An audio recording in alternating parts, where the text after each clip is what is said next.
Hello guys, welcome you all. Question में क्या बोला है अपने को कि in the previous problem suppose m2 is equal to 2 kg and m3 is equal to 3 kg, है ना। Then what should be the mass m।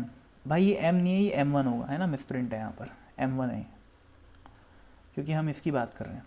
तो what should be the value of m1 so that it remains at rest. बहुत simple question है। देखो, अगर m1 को rest पे रहना है, इसका मतलब क्या होएगा, ये पुली भी रेस्ट पे रहेगी, है ना। ये पुली अगर रेस्ट पे है तो खाली नीचे वाली पुली को ध्यान से देखो। अगर ये रेस्ट पे है तो ये सिंपल एटवुड मशीन का केस हो गया, है ना। उस केस में जो टेंशन की वैल्यू आती है वो क्या आती है, 2m1 m2 upon m1 plus m2 into जी। ठीक है ना। कौन से टेंशन की बात कर रहा हूँ मैं, इस रस्सी पे टेंशन की बात कर रहा हूँ, ठीक है ना।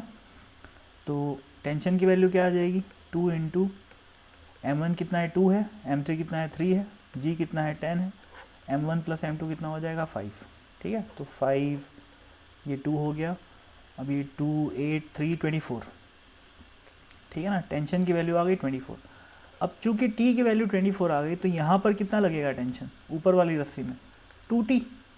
तो 2t मतलब कितना हो गया 48 न्यूटन। यानी कि इस ऊपर वाली रस्सी में टेंशन कितना आ गया 48 न्यूटन। यानी कि इस ब्लॉक पे ऊपर की तरफ लग रहा है 48 न्यूटन। तो भाई अगर ये m1 रेस्ट पे है तो इस पे ग्रेविटी के द्वारा कितना फोर्स लगना चाहिए, 48 न्यूटन। तो m1g की वैल्यू क्या होनी चाहिए, 48 न्यूटन। तो इससे m1 की वैल्यू क्या आ गई, 4.8 kg। ठीक है ना। तो अगर m1 को रेस्ट पे रहना है तो उसकी वैल्यू होनी चाहिए 4.8 kg। ठीक है ना। फिर ये दोनों अपना चुपचाप ऊपर नीचे होते रहेंगे। ठीक है ना, ये m3 नीचे जाएगा, m2 ऊपर जाएगा, लेकिन ये पुली रेस्ट पे रहेगी और ये m1 भी रेस्ट पे रहेगा। ठीक, थैंक यू।